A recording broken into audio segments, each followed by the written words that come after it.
Well, let's go back to that baseload energy crisis that we look like we're about to walk right into over summer. Yesterday, the energy market operator AEMO was forced to use special powers to help New South Wales avoid blackouts amid a heat wave and those coal power station outages. The state government even implored residents, as I said, not to use your appliances like a dishwasher during peak times yesterday to reduce strain on the grid. And it was sunny. So what's your point, Chris Bowen? Joining me now to discuss is Aidan Morrison, Director of Energy Research from the Centre for Independent Studies. Aidan, thank you for your time. It's hard to overstate just how serious things are for our grid at the moment, at least on the east coast of the country. And as I just said earlier with the panel, I think Australians are really starting to understand now the implications of this really fast and really rapid increase in renewables. Give me your read on yesterday and what's likely ahead of us over the summer.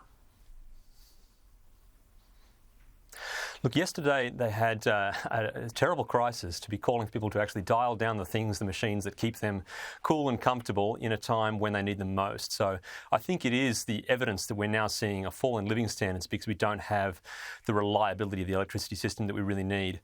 What led to that is really that we just had 3 coal units that were out for planned maintenance. This is maintenance that we can control and schedule to a greater or lesser degree. What actually happened is that they thought they'd get it done in spring, but they ran right up to the last week of spring, and a little bit of warmer weather than expected crept into that week. So this is really an example of not particularly good planning for scheduled maintenance. There was also 1 unit that was down for unscheduled maintenance. But what this really goes to show is that the grid is absolutely dependent on these coal units. So imagine if we just started taking them out of our grid and eliminating them altogether. We would be basically locking in and ensuring we'd be in this sort of crisis or worse for the ongoing future. So I just can't see at any point how more amounts of wind or solar will be able to compensate for the sort of reliability we expect from generators like this that we can schedule the maintenance for. And unfortunately, the maintenance schedule in this case was not done correctly. And help people understand. I mean, I listened to Chris Bowen today, and he was basically saying these plants are beyond their usefulness. They've not been maintained. Shame on you, operators. Shame on you, commercial players. That's the reason why we're in this position that we're in. And just to hang on, Australia, till all these renewables come into the grid. Of course, the reason why these coal-fired power stations are in the position they're in, they are ageing and they're hard to maintain, is they have run them into the ground.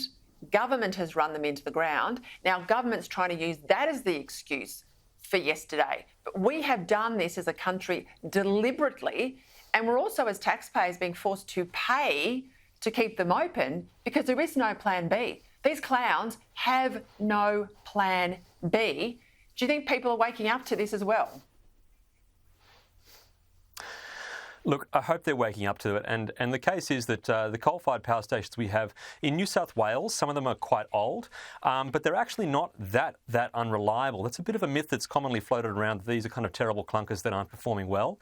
The one that was maybe the worst clunker is now retired completely. That was Liddell, that was underperforming. The ones we have at the moment are actually performing pretty decently indeed. So I don't want to actually kind of try to propagate what I think is not entirely true, that these are sort of absolutely hopeless machines that we just can't keep going. We actually can keep them going for quite a bit longer if we invest in them properly and do the proper maintenance and use them consistently. The worst thing you can do for a coal plant is ask it to turn on and off and on and off the whole time, because what it does, it means the boiler has to warm up and cool down and all the metal starts to fatigue more quickly. So if we use them sensibly in a more continuous fashion, and also if we gave a clear indication of how much longer these plants will be necessary, because they will be necessary for a long time, it'd be really quite easy to do the maintenance and invest in these properly to have them to run a lot longer.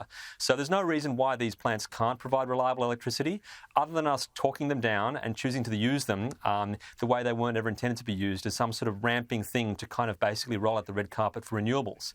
So if we use them properly, maintain them properly, we'd have no issue with reliable electricity from these types of plants. Spot on. Give me your take on the annual climate change statement delivered by Chris Bowen today. What did you make of it?